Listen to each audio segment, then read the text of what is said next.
It's Ngern TV! Magandang araw po sa inyong lahat dyan mga katropa o saan man kayong panig ng mundo naroon. Ako po si Kamyong at ito po ang ating portion na Kamyong Comments. Kamyong Comments. Pag-usapan natin ang mga opinyon, saloobin, kuro-kuro, at mga pananaw ng mga ordinaryong tao katulad ni Kamyong sa Kamyong Comments. Meron ako ipapakita sa inyo na video na nagpapatotoo na yung red tagging na yan halokohan yan kasi si Jose Mari Sison mismo, yung mismong leader ng NPA, yung leader ng mga komunista, siya mismo ang nag-identify sa mga sarili niyang mga kakampi. Okay? Siya mismo ang nag-identify dyan sa Makabayan Black na yan. Ipapakita ko sa inyo, ito po ang video.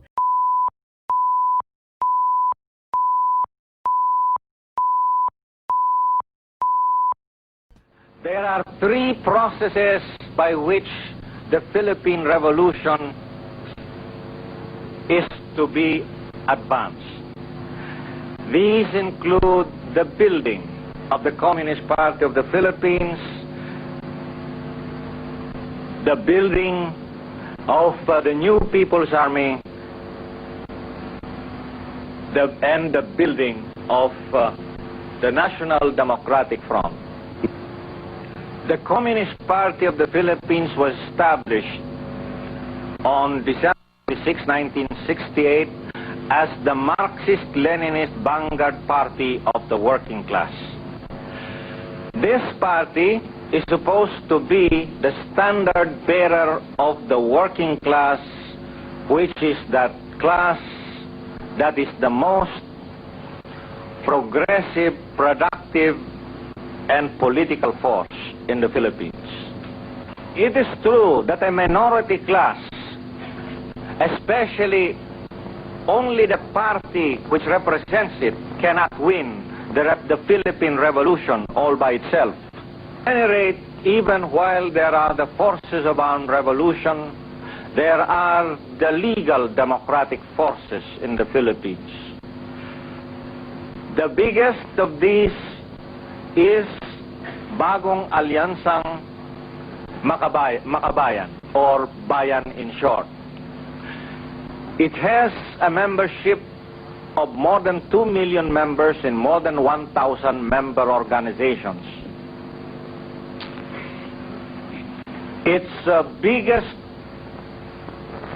component organizations are Kilusang Mayo Uno, which is the labor center, the Pambansang Kilusang Magbubukid, which is the Kilusang Magbubukid ng Pilipinas, or KMP, Gabriela, the O ayan, narinig nyo sa bibig mismo ni Joma Sison. Women's Alliance, League of Filipino Students, Alliance of Concerned Teachers, Cadena, and so on. As I have earlier pointed out, Partido ng Bayan, founded last August 30 and 31, was an outgrowth of Bayan, the big coalition. O yan, nakita nyo na po ang video. So, kung sa tingin nyo, hindi pa proof yan na itong Makabayan Black na to, mga komunista rin. Ewan ko na. Wala na akong masasabi. Taas na kamay ko.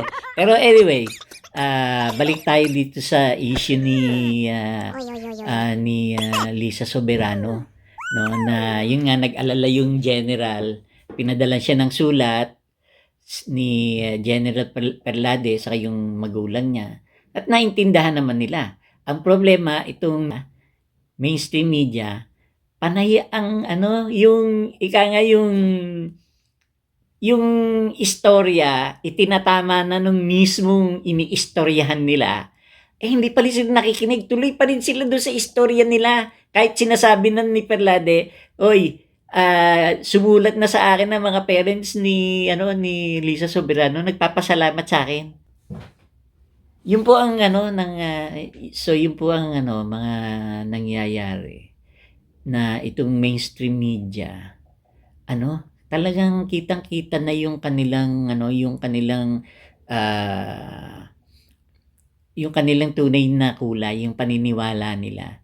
Itong mga mainstream media na 'to, kumakampi sila doon sa NPA. Dahil 'tong NPA binabaka pa ng Liberal Party. Kasi itong Liberal Party gustong pabagsakin ang gobyerno para sila ang maghahari-harian uli. Okay? Pero this time, mga komunista na sila. Okay?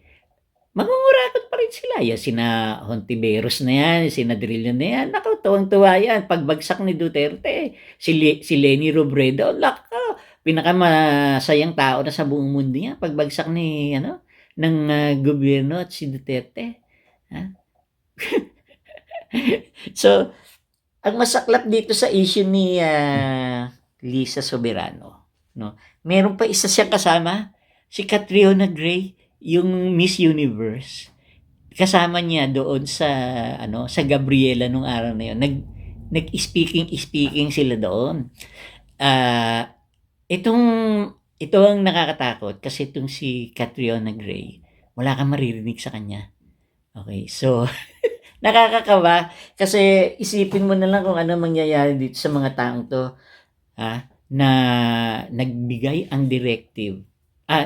na ng order ang President of the Philippines na pulbusin na yung NPA na yan. Itong si Catriona Gray, sisigaw-sigaw pa ng women's rights. Samantalang itong Gabriela, front lang nila yon. Yung Gabriela, kunyari lang na sila for women's rights. Pero ang totoo nilang pakay, makapag-recruit ng mga kababaihan sa komunista. Okay? Yang Gabriela, matagal nang alam ng mga military na yan ang ginagawa nila. Pero dahil nung araw ewan ko kung panahon ni Fidel Ramos yun o kay Cory Aquino, meron silang tinanggal na batas sa ating constitution. Yun po ay yung anti-insurgency law. Tinanggal nila yon. Ayun, yun ang nangyari. Pero, mabuti na lang, marunong ang presidente nating bago, si President Duterte, nagpagawa siya ng bagong law, yung anti-terror law. Okay? So, ito yung anti-terror law na kinakatakutan nitong mga taong to dahil alam nila, tagilid sila. So, ang ginagawa nila ngayon, dahil nga pumasa na yung anti-terror law, ang ginagawa nila ngayon, nag-step up na sila. Itong Makabayan Black na to. Nag-step up na sila. Wala na silang choice kasi doon na papunta to. Kasi nga, nagbigay na ng directive. Okay? Na pupulbusin na tong NPA. Tatapusin na to. Ngayon, ito ngayong Makabayan Black, itong mainstream media, itong mga dilawan, sabi ko sa inyo iisa lang yung mga yan, mga walang hiya. Sila yan. Okay? Ngayon, tingnan mo, nagsasanib-sanib na sila. Mabuti yun. Good. Nagpo-polarize na, nakikita na natin unti-unti. Basta mapagmatching lang, mapagmasid. Basta mapagmasid lang tayong mga ordinaryong tao. Hindi natin kailangan yung diploma para maintindihan yan. Hindi natin kailangan yung college degree para maintindihan to. Ang bansa natin ngayon ay sinasaklawan ng kadiliman. Dahil ito ngang entity na to na tinatawag nating mga komunista ay gumagalaw na po. Gumagalaw na sila kasi pupulbusin na sila. Yun. Tapos itong makikita niyo na kung sino talaga yung mga magkakakampi. Ayan pa isa, ito nakakaasar sa lahat. Yung si Justice Leonin Nagpalabas na yata Ay, ng naku po! ano, ng kanyang, verdict tungkol sa issue ng ano, ng dayaan sa vice presidency. Alam niyo pa aba na sa pakikinig ko, sa pagkakadinig ko, binabasura na nitong si Justice Leonen yung kanyang protest. Biro mo, ayan, kita na natin, kita na, nakikita niyo na kung sino yung mga magkakampi. Merong mga tao sa Justice Department. Biro mo, ano pa, Associate Justice pa. Malaki ang ano, mataas ang tungkulin. Pero, alam niyo ba na hinahanapan ng SALN yang si Leonen, ayaw ibigay ng Supreme Court? Alam niyo ba yung SALN, yung yung SALN actually, no, inimbento yan ng mga lawmakers din mismo. Para kung merong investigasyon na ganyan, gustong malaman kung talagang nangungurakot ang isang opisyal o may ginagawang kalokohan, diyan titingin sa SALN. Aba, biro mong itong Justice Department, under duress din. So matindi ang mga nangyayari ngayon sa Pilipinas. At kung hindi tayo magpe-pay attention, mga ordinaryong tao, okay, yung direksyon na gustong tahakin ng mga kalaban ng gobyerno, yung komunismo, yun ang matutupad kapag hindi tayo nakiisa sa gobyerno. Dahil ang gobyerno, sa totoo lang, sa atin humuhugot ng lakas yan. Ordinaryong tao, tayong mga mamamayan. Okay?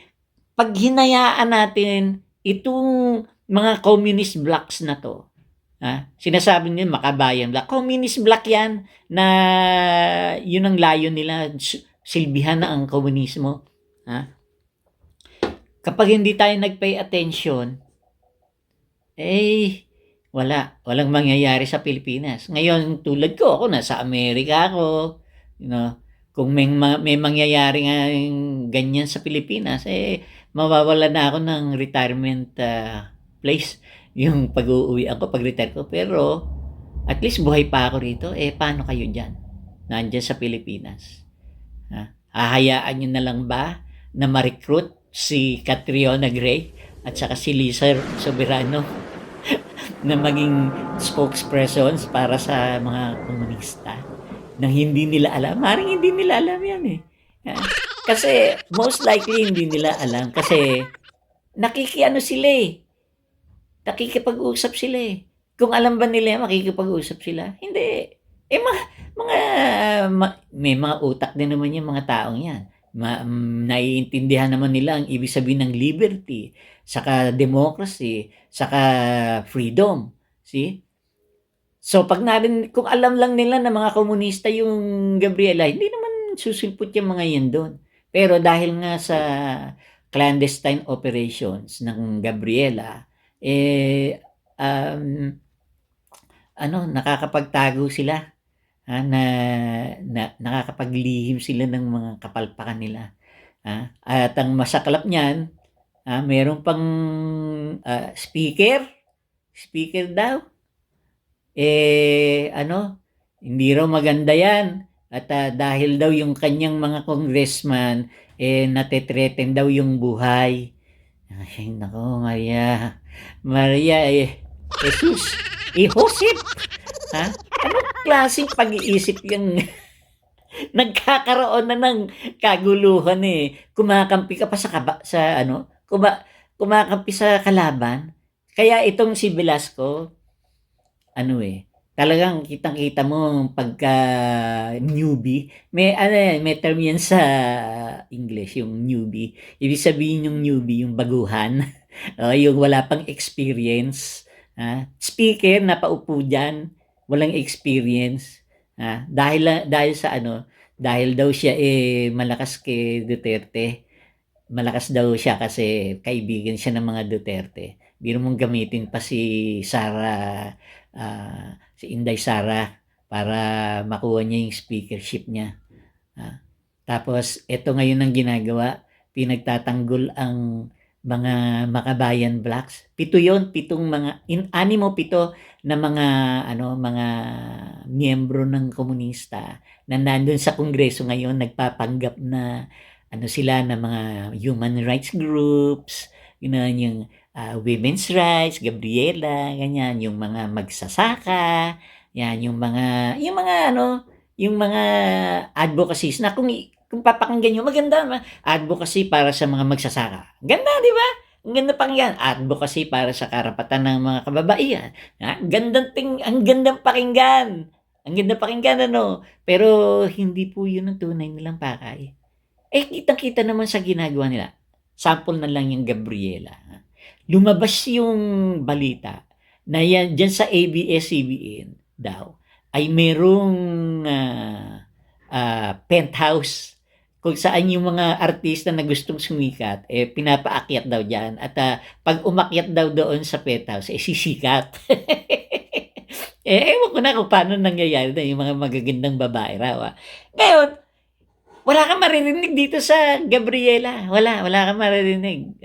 Kahit na yung merong isang yung journalist, yung si Jason Sa, na dating nagtatrabaho sa ABS-CBN. Siya naglabas niyan yung tungkol sa penthouse. Alam niyo ba na Gabriela, wala ka maririnig sa kanila tungkol diyan. Ito pa, lumalabas yung mga ngayon, yung mga mga former NPA, yung mga dating na-recruit ng NPA ng mga kababaihan na ang naging problema nila dito sa NPA yung rape. Nire-rape sila ng mga commander nila. Okay? Ngayon, lumabas itong mga to, sinasabi nila, ito nangyari sa kanila. May maririnig ka ba sa Gabriela? Wala. Wala kahit singhot. Hindi mo maririnig yan tungkol sa sa mga nangyayari niyan sa Gabriela. Wala kang maririnig sa kanila. See? Ano pa 'yon? Magtatanga-tangahan na lang ba tayong mga ordinaryong tao? Magtatanga-tangahan na lang tayo, sasabihin na lang natin sa sarili natin, hindi naman siguro, baka naman ganito, ganoon. Ang nangyayari, binibigyan pa natin sila ng dahilan nila. Pinagtatanggol pa natin nila, binibigyan pa natin ng alibay ngayon itong mga crooks na to na nanliling lang ng mga kababaihan, dinadala sa bundok, nire-rape ng mga commander nila. Hinahayaan lang natin. Dahil sa panlilin lang nitong Gabriela na to. See? So, matindi ang nangyayari sa Pilipinas ngayon. Yung COVID-19 na yan, COVID-19. So, yun nga tanong ko dito sa speaker dito sa Congress, Alam naman nila. Ito parang open secret na to merong ebidensya, nandoon na lahat. Pinagtatanggol pa nitong si Velasco tong mga mga hinayupak na to. Teka, nakalimutan ko Mga hinayupak kayo!